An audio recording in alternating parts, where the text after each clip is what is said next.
बिस्मिल्लाहिर्रहमानिर्रहीम ते अस्सलामुअलैकुम। 16 ਦਸੰਬਰ ਪਾਕਿਸਤਾਨ ਦੇ ਵਿੱਚ ਮੰਗਲ ਦੀ ਸਵੇਰ ਤੇ ਅੱਜ ਦੇ ਪੰਜਾਬੀ ਵੀਲੌਗ 'ਚ ਚੜ੍ਹਦੇ ਤੇ ਲਹਿੰਦੇ ਪੰਜਾਬ ਦੇ ਸੱਜਣਾ ਤੇ ਮਿੱਤਰਾਂ, ਭੈਣਾਂ ਤੇ ਭਰਾਵਾਂ, ਮਾਵਾਂ ਤੇ ਬਜ਼ੁਰਗਾਂ ਨੂੰ ਜੀ ਆਇਆਂ। ਸਭ ਤੋਂ ਪਹਿਲਾਂ ਤੇ ਟਾਈਮ ਟਰੈਕਰ ਆਸਿਮ ਮੁਨੀਰਜ਼ ਡਿਫੈਕਟੋ ਮਿਲਟਰੀ ਰਾਜ ਡੇ 17। ਹੁਣ ਚੱਲਦੇ ਹਾਂ ਅੱਜ ਦੀਆਂ ਗੂੜੀਆਂ ਤੇ ਸੰਘਣੀਆਂ ਖਬਰਾਂ ਵਾਲੇ ਪਾਸੇ, ਪਰ ਪਹਿਲਾਂ ਚੇਤੇ ਕਰਾਈਏ ਕਿ ਜੇ ਹਾਲੀ ਤੱਕ ਇਸ ਚੈਨਲ ਨੂੰ ਸਬਸਕ੍ਰਾਈਬ ਨਹੀਂ ਕੀਤਾ तो ज़रूर करो ताकि साड़ी आवाज़ ਨੂੰ तगड़ियां करो तो इनू दूर तक अपनाओ। पहली खबर अज दी, बेरोज़गारी पाकिस्तान दे विच तुहानू पता है कि ऑल टाइम हाई है।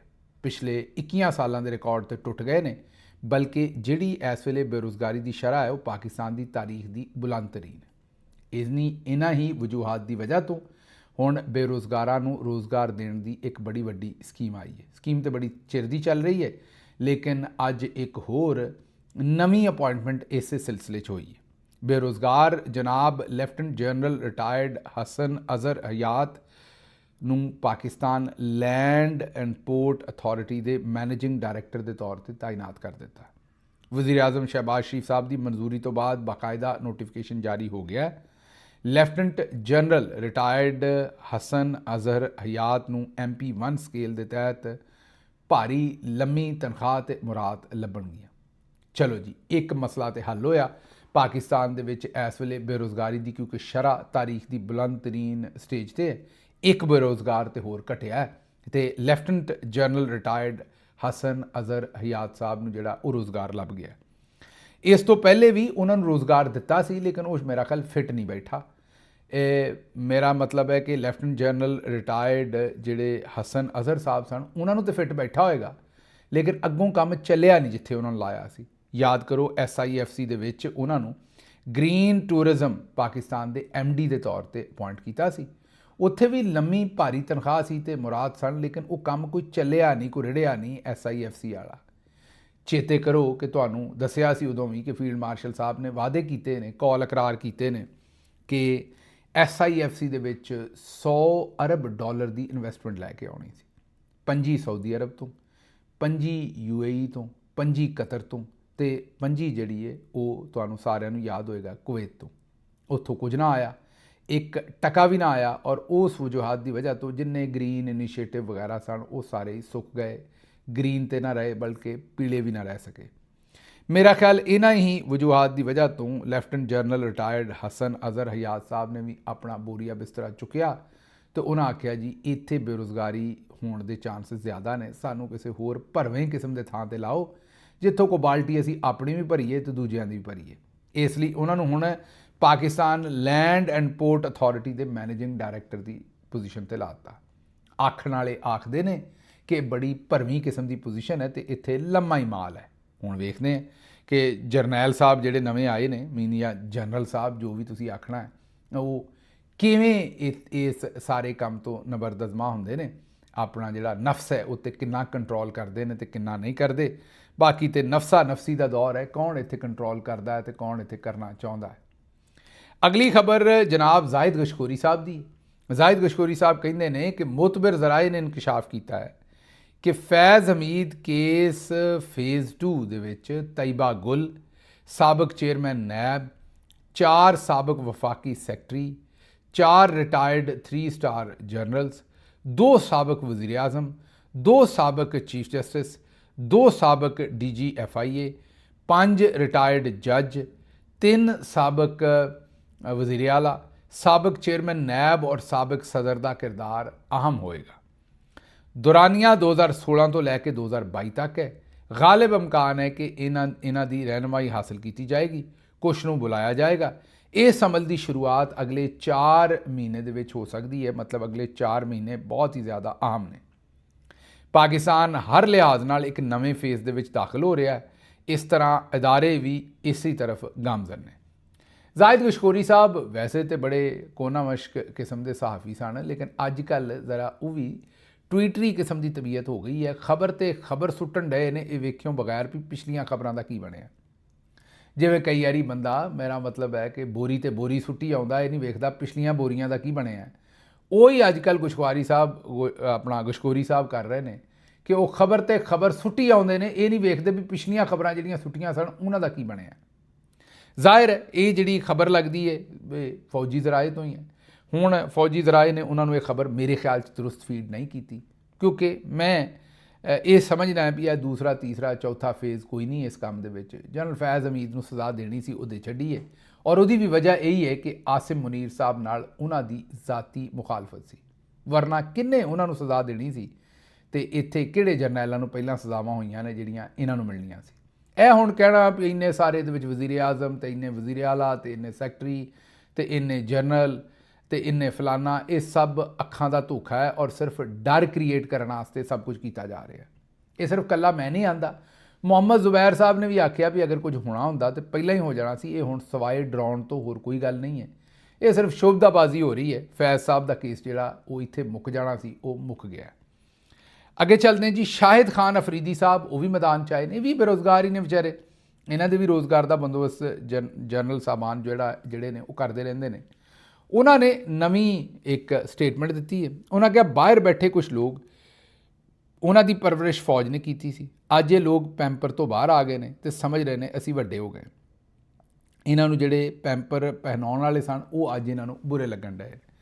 ਅੱਛਾ, ਵੈਸੇ ਚਲੋ ਇਹ ਗੱਲ ਅਗਰ ਮੰਨ ਵੀ ਲਵੋ ਤੇ ਇੱਕ ਦੁਨੀਆਦਾਰੀ ਦਾ ਅਸੂਲ ਹੈ ਕਿ ਨਿੱਕੇ ਹੁੰਦਿਆਂ ਸਾਰੇ ਹੀ ਪੈਂਪਰ ਪਾਉਂਦੇ ਨੇ ਤੇ ਫਿਰ ਵੱਡੇ ਹੋ ਕੇ ਲਾ ਲੈਂਦੇ ਨੇ। ਲੇਕਿਨ ਅਫਰੀਦੀ ਸਾਹਿਬ, ਤੁਹਾਡੇ ਲਈ ਮੈਨੂੰ ਇੱਕ ਮਸ਼ਵਰਾ ਹੈ ਵੀ ਤੁਸੀਂ ਵੀ ਵੈਸੇ ਤਾਂ ਵੱਡੇ ਹੀ ਹੋ ਗਏ ਹੋ, ਪੈਂਪਰ ਤੇ ਲਾ ਹੀ ਛੱਡਿਆ ਹੋਏਗਾ, ਲੇਕਿਨ ਮੂੰਹ ਤੇ ਪਾ ਲਿਆ ਕਰੋ, ਮੂੰਹ ਤੇ ਪੈਂਪਰ ਪਾ ਲਿਆ ਕਰੋ, ਕਿਉਂਕਿ ਜਦੋਂ ਵੀ ਤੁਸੀਂ ਬੋਲਦੇ ਹੋ ਭੈੜਾ ਹੀ ਬੋਲਦੇ ਹੋ, ਗੰਦਾ ਹੀ ਬੋਲਦੇ ਹੋ। ਯਕੀਨ ਕਰੋ ਅਗਰ ਤੁਹਾਡੇ ਮੂੰਹ ਤੇ ਪੈਂਪਰ ਲੱਗਾ ਰਹੇ ਤੇ ਤੁਹਾਡੀ ਕਾਫੀ ਸਾਰੀ ਇੱਜ਼ਤ ਬਹਾਲ ਰਹੇਗੀ। ਜਿਹੋ ਜਿਹੀਆਂ ਤੁਸੀਂ ਗੱਲਾਂ ਕਰਦੇ ਹੋ ਉੱਥੋਂ ਨਾ ਸਿਰਫ ਇੱਕ ਜਰਨੈਲੀ ਸਸਤੇ ਕਿਸਮ ਦਾ ਟਾਊਟ ਹੋਣ ਦੀ ਉਹਦੇ 'ਚੋਂ ਬਦਬੂ ਆਉਂਦੀ ਹੈ, ਬਲਕਿ ਤੁਹਾਡੇ ਉੱਤੇ ਤਰਸ ਵੀ ਆਉਂਦਾ ਹੈ, ਕਿਉਂਕਿ ਪੜ੍ਹੇ ਲਿਖੇ ਤੁਸੀਂ ਐਡੇ ਹੈ ਕੋਈ ਨਹੀਂ ਤੇ ਕੋਸ਼ਿਸ਼ ਉੱਤੋਂ ਤੁਸੀਂ ਕਰਦੇ ਨਹੀਂ, ਤੇ ਜਿਹੋ ਜਿਹੀਆਂ ਗੱਲਾਂ ਕਰਦੇ ਹੋ, ਜਿਹੋ ਜਿਹੀਆਂ ਹਰਕਤਾਂ ਕਰਦੇ ਹੋ, ਉੱਥੋਂ ਫਿਰ ਬੰਦੇ ਨੂੰ ਇਹ ਮਤਲਬ ਤੁਹਾਡੀ ਜਿਹੜੀ ਬੇਬਸੀ ਹੈ ਉਹਦੇ ਵੇਖ ਕੇ ਉੱਤੇ ਤਰਸ ਹੀ ਆਉਂਦਾ ਕਿ ਕਿੱਡੇ ਭੈੜੇ ਤਰੀਕੇ ਨਾਲ ਤੁਹਾਨੂੰ ਜਿਹੜਾ ਸਾਡੇ ਜਰਨੈਲ ਸਾਹਿਬਾਨ ਨੇ ਉਹ ਇਸਤੇਮਾਲ ਕਰ ਰਹੇ ਨੇ। ਅੱਛਾ ਜੀ, ਅੱਗੋਂ ਹਾਮਦ ਮੀਰ ਸਾਹਿਬ ਆਉਂਦੇ ਨੇ ਕਿ ਫੈਜ਼ ਸਿਰਫ ਇੱਕ ਇਨਸਾਨ ਨਹੀਂ ਹੈ, ਉਹ ਇੱਕ ਮਾਈਂਡ ਸੈੱਟ ਹੈ। ਫੀਲਡ ਮਾਰਸ਼ਲ ਸੈਯਦ ਆਸਿਮ ਮੁਨੀਰ ਇਸ ਮਾਈਂਡ ਸੈੱਟ ਨੂੰ ਵੀ ਸ਼ਿਕਸਤ ਦੇ ਦੇਣ ਤੇ ਪਾਕਿਸਤਾਨ ਤੇ ਉਹਨਾਂ ਦਾ ਬੜਾ ਅਹਿਸਾਨ ਹੋਏਗਾ। ਹਾਮਦ ਮੀਰ ਸਾਹਿਬ ਨੇ ਫੈਜ਼ ਹਮੀਦ ਸਾਹਿਬ ਵਾਸਤੇ ਤੇ ਗੱਲ ਚਲੋ ਠੀਕ ਕੀਤੀ ਹੋਏਗੀ, ਲੇਕਿਨ ਇਹ ਜਿਹੜਾ ਫੀਲਡ ਮਾਰਸ਼ਲ ਸਾਹਿਬ ਦੀ ਅਜੇ ਤੱਕ ਉਹਨਾਂ ਨੇ ਤਸ਼ਖੀਸ ਨਹੀਂ ਕੀਤੀ, ਇਹ ਕੰਮ ਠੀਕ ਨਹੀਂ। ਮੇਰੇ ਖਿਆਲ 'ਚ ਆਉਣ ਵਾਲੇ ਸਾਲਾਂ 'ਚ ਹਾਮਦ ਮੀਰ ਸਾਹਿਬ ਇਹਨਾਂ ਦੀ ਵੀ ਤਸ਼ਖੀਸ ਦਰੁਸਤ ਕਰ ਲੈਣਗੇ, ਕਿਉਂਕਿ ਮੇਰੇ ਖਿਆਲ ਦੇ ਵਿੱਚ ਇਹਨਾਂ ਨੇ ਉਸ ਮਾਈਂਡ ਸੈੱਟ ਨੂੰ ਕੀ ਸ਼ਿਕਸਤ ਦੇਣੀ ਹੈ। ਇਹ ਤੇ ਉਸ ਮਾਈਂਡ ਸੈੱਟ ਦੇ ਵੀ ਦਾਦਾ ਜੀ ਨੇ, ਮਤਲਬ ਜਿਹੜਾ ਫੈਜ਼ ਹਮੀਦ ਦਾ ਮਾਈਂਡ ਸੈੱਟ ਸੀ ਇਹ ਤੇ ਉਹਦੇ ਤੋਂ ਵੀ 10 ਹੱਥ ਅੱਗੇ ਨੇ। ਇਹਨਾਂ ਨੇ ਉਸ ਨੂੰ ਸ਼ਿਕਸਤ ਕੀ ਦੇਣੀ, ਬਲਕਿ ਇਹ ਤੇ ਉਹਦੀ ਤਰਵੀਜ ਕਰ ਰਹੇ ਨੇ। ਇਹਨਾਂ ਦੇ ਜ਼ਮਾਨੇ ਦੇ ਵਿੱਚ ਤੇ ਲੋਕਾਂ ਨੂੰ ਸਾਹ ਲੈਣ ਦੀ ਵੀ ਲੋਕਾਂ ਦੇ ਕੋਲ ਜਿਹੜੀ ਹੈ ਉਹ ਹੁਣ ਆਜ਼ਾਦੀ ਨਹੀਂ ਰਹੀ। ਅੱਛਾ ਜੀ, ਅੱਗੇ ਇੱਕ ਖਾਤੂਨ ਨੇ ਪ੍ਰੈਸ ਕਾਨਫਰੰਸ ਕੀਤੀ, ਉਹਨਾਂ ਆਖਿਆ ਮੇਰੇ ਤੇ ਇਲਜ਼ਾਮ ਲਾਇਆ ਜਾ ਰਿਹਾ ਕਿ ਮੈਂ ਜਨਰਲ ਫੈਜ਼ ਹਮੀਦ ਦੀ ਬੀਵੀ ਹਾਂ। ਉਹਨਾਂ ਫੀਲਡ ਮਾਰਸ਼ਲ ਦੇ ਕੋਲੋਂ ਗੁਜ਼ਾਰਿਸ਼ ਕੀਤੀ ਕਿ ਇਹਦੇ ਤੇ ਸਾਫ਼ ਤੇ ਸ਼ਫਾਫ ਤਹਿਕੀਕਾਤ ਕੀਤੀਆਂ ਜਾਣ। ਹੁਣ ਮੈਨੂੰ ਦੱਸੋ ਇਹਦੇ 'ਚ ਫੀਲਡ ਮਾਰਸ਼ਲ ਨੇ ਕੀ ਤਹਿਕੀਕਾਤ ਕਰਨੀਆਂ ਨੇ? ਬੀਬੀ ਅਗਰ ਤੁਸੀਂ ਉਹਨਾਂ ਦੀ ਬੀਵੀ ਨਹੀਂ ਹੋ ਤਾਂ ਤੁਸੀਂ ਬਿਆਨ ਦੇ ਦਿੱਤਾ ਕਾਫੀ ਹੈ। ਇਹਦੇ ਵਿੱਚ ਮੈਨੂੰ ਦੱਸੋ ਕਿ ਫੀਲਡ ਮਾਰਸ਼ਲ ਨੇ ਕੀ ਤਹਿਕੀਕ ਕਰਨੀ ਹੈ? ਤੇ ਹਰ ਸ਼ਾਹੀ ਅੱਜ ਕੱਲ੍ਹ ਫੀਲਡ ਮਾਰਸ਼ਲ ਵੱਲ ਨੂੰ ਹੀ ਸੁੱਟ ਰਹੇ ਨੇ ਤੇ ਉਹਨਾਂ ਦੀ ਤਵੱਜੋ ਹੀ ਸਾਰੇ ਚਾਹ ਰਹੇ ਨੇ। ਇਹ ਗੱਲ ਸਾਡੀ ਸਮਝ ਤੋਂ ਥੋੜ੍ਹੀ ਜਿਹੀ ਬਾਹਰ ਹੈ ਵੀ ਸ਼ਾਦੀ ਤੁਹਾਡਾ ਨਿੱਜੀ ਮਾਮਲਾ, ਔਰ ਅਸੀਂ ਸਮਝ ਸਕਦੇ ਹਾਂ ਵੀ ਤੁਸੀਂ ਫੈਜ਼ ਹਮੀਦ ਸਾਹਿਬ ਦੀ ਬੀਵੀ ਨਹੀਂ ਹੋ, ਐਵੇਂ ਹੀ ਕਿਸੇ ਨੇ ਉਲਟੀ ਉਡਾ ਦਿੱਤੀ ਹੋਏਗੀ, ਲੇਕਿਨ ਇਹ ਮੇਰੀ ਸਮਝ ਤੋਂ ਬਾਹਰ ਹੈ ਕਿ ਤੁਸੀਂ ਫੀਲਡ ਮਾਰਸ਼ਲ ਸਾਹਿਬ ਨੂੰ ਕਿਉਂ ਰਿਕੁਐਸਟ ਕਰ ਰਹੇ ਹੋ ਵੀ ਸਾਡਾ ਫੈਸਲਾ ਕਰਾਓ, ਮੈਂ ਉਹਨਾਂ ਦੀ ਬੀਵੀ ਨਹੀਂ। ਜਦੋਂ ਤੁਸੀਂ ਆਪ ਹੀ ਦੱਸ ਦਿੱਤਾ ਕਿ ਤੁਸੀਂ ਉਹਨਾਂ ਦੀ ਬੀਵੀ ਨਹੀਂ ਤੇ ਫਿਰ ਇਹਦੇ 'ਤੇ ਰੌਲਾ ਪਾਉਣ ਵਾਲੀ ਗੱਲ ਐਸੀ ਕਿਹੜੀ ਹੈ?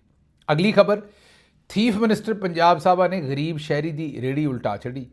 ਟਮਾਟਰਾਂ ਦੀ ਰੇਹੜੀ, ਗਰੀਬ ਰੋ ਰਿਹਾ, ਇਹ ਵੀਡੀਓ ਤੁਹਾਡੇ ਸਾਹਮਣੇ ਰੱਖਣੇ ਜ਼ਾਹਿਰ ਹੈ, ਤੇ ਉਹ ਦੱਸ ਰਿਹਾ ਵੀ ਸਰ ਜੀ ਅੱਜ ਹੀ ਰੇਹੜੀ ਲਾਈ ਹੈ, ਕੰਡਾ ਵਜ਼ਨ ਕਰਨ ਵਾਲਾ ਵੀ ਕਿਸੇ ਕੋਲੋਂ ਮੰਗ ਕੇ ਲਿਆਇਆ, ਪੁਲਿਸ ਵਾਲਾ ਉਹਨੂੰ ਖੋਹ ਰਿਹਾ, ਜ਼ਾਹਿਰ ਹੈ ਟਮਾਟਰ ਵੀ ਬਰਬਾਦ ਕਰ ਰਿਹਾ। ਇਹਦੀ ਕੁੱਲ ਕਾਇਨਾਤ ਇਹੀ ਹੈ, ਲੇਕਿਨ ਇਹਦੀ ਗੱਲ ਕੋਈ ਸੁਣਨ ਵਾਲਾ ਨਹੀਂ। ਇਸ ਮੁਲਕ ਦੇ ਵਿੱਚ ਮੈਂ ਤੁਹਾਨੂੰ ਦੱਸਿਆ ਵੀ 17 ਸੀਟਾਂ ਨਾਲ ਹਕੂਮਤ 'ਚ ਲੋਕ ਬੈਠੇ ਨੇ। ਇਹ ਮਰੀਮ ਨਵਾਜ਼ ਜਿਨ੍ਹਾਂ ਦੀਆਂ ਰੇਹੜੀਆਂ ਇਹ ਆਖ ਕੇ ਤੜਵਾ ਰਹੀ ਹੈ ਤੇ ਸੁਟਵਾ ਰਹੀ ਹੈ ਤੇ ਉਹਨਾਂ ਦੀ ਪੂਰੀ ਕਾਇਨਾਤ ਤਬਾਹ ਕਰ ਰਹੀ ਹੈ ਕਿ ਇਹ ਨਜਾਇਜ਼ ਤਜਾਵਜ਼ਾਤ, ਮਤਲਬ ਜਿੱਥੇ ਇਹਨਾਂ ਨੂੰ ਇਜਾਜ਼ਤ ਨਹੀਂ ਉੱਥੇ ਰੇਹੜੀ ਲਾ ਕੇ ਖਲੋਤੇ ਨੇ। ਮੈਂ ਹੈਰਾਨ ਹੈ ਕਿ ਇਹ ਕਰਨ ਕੌਣ ਡਿਆ ਜਿਹਦੇ ਕੋਲ ਸੀਟਾਂ ਹੀ ਪੂਰੀਆਂ ਨਹੀਂ ਵਜ਼ੀਰ ਆਲਾ ਬਣਨ ਦੀਆਂ, ਔਰ ਉਹ ਧੱਕੇ ਨਾਲ ਵਜ਼ੀਰ ਆਲਾ ਬਣੀ ਹੈ। ਖੁਦ ਨਜਾਇਜ਼ ਤਜਾਵਜ਼ਾਤ ਦੀ ਇੱਕ ਮਿਸਾਲ ਹੈ। ਨਾਜਾਇਜ਼ ਕਬਜ਼ੇ ਦੀ ਇੱਕ ਸਭ ਤੋਂ ਵੱਡੀ ਮਿਸਾਲ ਹੈ, ਉਹ ਖਾਤੂਨ ਰੇਹੜੀਆਂ ਵਾਲਿਆਂ ਦੇ ਮਗਰ ਪਈ ਹੈ। ਅੱਗੇ ਜੀ ਟ੍ਰੈਫਿਕ ਪੁਲਿਸ ਦੇ ਐਹਲਕਾਰ ਨੇ ਰੇਹੜੀ ਵਾਲੇ ਕੋਲ ਵੀਡੀਓ ਵੇਖ ਲਓ ਤੁਸੀਂ, ਰੇਹੜੀ ਵਾਲੇ ਦੇ ਕੋਲੋਂ ਜ਼ਬਰਦਸਤੀ ਕੇਲਾ ਚੁੱਕ ਲਿਆ। ਇਹ ਕੇਲੇ ਵੀ ਉਹਨੇ ਕੋਈ ਥੋੜ੍ਹੇ ਨਹੀਂ ਚੁੱਕੇ, ਇਹ ਉਹਨੇ ਕੇਲਿਆਂ ਦਾ ਵੀ ਪੂਰਾ ਇੱਕ ਲੰਗਰ ਹੀ ਚੁੱਕ ਲਿਆ। ਔਰ ਮਤਲਬ ਕਿ ਜਿੰਨੇ ਵੀ ਕੇਲੇ ਉਹਦੇ ਕੋਲ ਪਏ ਸਨ, ਅੱਧੇ ਜਾਂ 40% ਕੇਲੇ ਉੱਥੋਂ ਚੁੱਕ ਕੇ ਲੈ ਗਿਆ। ਔਰ ਕਿੱਡੀ ਬਦਮਾਸ਼ੀ ਨਾਲ ਚੁੱਕ ਕੇ ਗੱਡੀ 'ਚ ਰੱਖੇ ਨੇ ਤੇ ਬਹਿ ਕੇ ਉੱਥੋਂ ਚਲਾ ਗਿਆ। ਹੁਣ ਉਹ ਰੇਹੜੀ ਵਾਲਾ ਜਿਹੜਾ ਹੈ ਉਹ ਵਿਚਾਰਾ ਕਿੱਥੋਂ ਇਹ ਪੈਸੇ ਪੂਰੇ ਕਰੇਗਾ?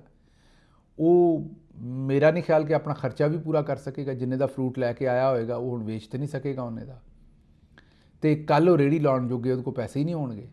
ਅਤੇ ਇਹ ਪੁਲਿਸ ਵਾਲਾ ਲੈ ਕੇ ਨਿਕਲ ਗਿਆ। ਲੇਕਿਨ ਬੇਹਸੀ ਉੱਥੋਂ ਦੀ ਆਵਾਮ ਦੀ ਵੇਖੋ ਵੀ ਸਾਰੀ ਆਵਾਮ ਸਾਹਮਣੇ ਵੇਖਣ ਡਈ ਹੈ, ਸਾਰੀ ਆਵਾਮ ਦੇ ਸਾਹਮਣੇ ਉਹਨੇ ਡਾਕਾ ਮਾਰਿਆ, ਲੇਕਿਨ ਉਹਨੂੰ ਕੋਈ ਪੁੱਛਣ ਵਾਲਾ ਨਹੀਂ।